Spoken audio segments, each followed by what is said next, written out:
Hello everyone, কেমন আছো তোমরা সবাই? আশা করি ভালো আছো আর আমিও ভালো আছি। তো দেখো আজকের বাজার চলে এসে আর মাছের গায়ে আমি নুন হলুদ আর লঙ্কা গুঁড়ো মাখিয়ে রেখেছি। শাকটা কুচিয়ে নিয়েছি আর একটু চিকেন এনেছিল, চিকেনের কিমা ছোটো ছোটো করে পিস করা, তো সেটা মারিনেট করে রেখেছি। তো সেটা দিয়ে আর কি পকোড়া তৈরি হবে। ছেলের ডালের পাতা পকোড়া দিলে ওর আর কিছু লাগে না।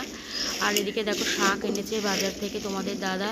তো 3 রকম শাক নিয়ে এসছে, কলমি শাক, সাদা শাক টুনটুনি যেটা বলে, আর ব্রাহ্মী শাক। তো ব্রাহ্মী শাকটা আজকে করব না, আজকে যেহেতু কলমি শাকটা কুচিয়ে নিয়েছি তো সেই জন্য আর ব্রাহ্মী শাকটা করব না।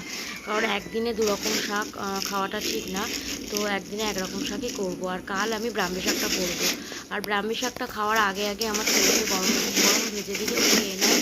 তার সাথে একটু ছোটো করে আলু কিমা মতো করে কেটে নিয়ে সাদা তেল বা ঘিয়ে ভেজে নিলে ও খেয়ে নেয়। তো শাকটা বাজারে পাওয়া যায় না, তো যখন পাওয়া যায় তখন আমার বর আর কি নিয়ে আসে। তো দেখো সব রকম সবজি আমি গুছিয়ে নিয়েছি, এগুলো ফ্রিজে আমি ঢুকিয়ে রাখবো। আজকে যেগুলো লাগবে সেগুলোই কেবলমাত্র রান্না করব, আর বাকিগুলো থেকে যাবে। তো দেখো কড়াটা বসিয়ে দিয়েছি, কড়াইতে তেল দিয়ে দিয়েছি, আর তার মধ্যে পেঁয়াজ আর লঙ্কা ফোড়ন দিয়ে নিয়েছি। কলমি শাকটা করে নেব। তোমরা কলমি শাক করতে গেলে কি কি ফোড়ন দাও আমাকে একটু জানিও। আমি কিন্তু মাঝে মাঝে রসুনও ফোড়ন দিই, আবার কখনো পেঁয়াজ আর শুকনো লঙ্কা দিই, আর একটা কাঁচা লঙ্কা পারলে দিয়ে দিই। তো শাকটা কিন্তু রোজের পাতে রাখা খুবই ভালো। শাক খেলে কিন্তু পেটের দিক থেকে খুবই ভালো, আর শরীর কিন্তু ভালো থাকে। পেটের সমস্যাটা কিছুটা যাদের সমস্যা আছে তাদের কিন্তু কম থাকে।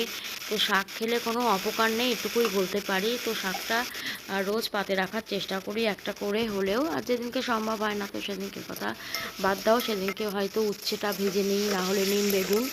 তো এগুলোই চলে রোজ। আর রোজ দিন না একরকম খেতে ভালো লাগে না, এখন যেভাবে গরম পড়ছে না, হালকা পাতলা খেতেই আর এই সমস্ত শাকসবজি খেতেই খুব ভালো লাগছে।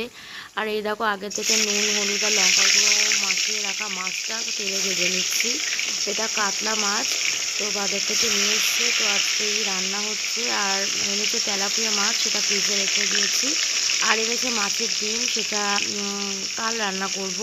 তো আর শুধু মাছের ঝোল আর পকোড়াটাই করব। আর শাক আর ডাল ভাত এগুলো আগের থেকে হয়ে গেছে।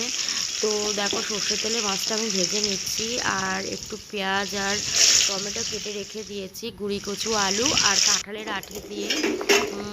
এখন যেহেতু কাঁঠালের সিজন, তো এই সময় একটু কাঁঠালের দানা তরকারিতে দিলে না খেতে খারাপ লাগে না। বন্ধুরা তোমরা কে কে কাঁঠালের আঁটি দিয়ে এরকম মাছের ঝোল করে খেয়েছো আমাকে কিন্তু জানিও কমেন্ট করে। আর এই দেখো মাছের ঝোলটা প্রায় হয়ে এসছে, আর আমি মশলা কিন্তু এই মাছের ঝোল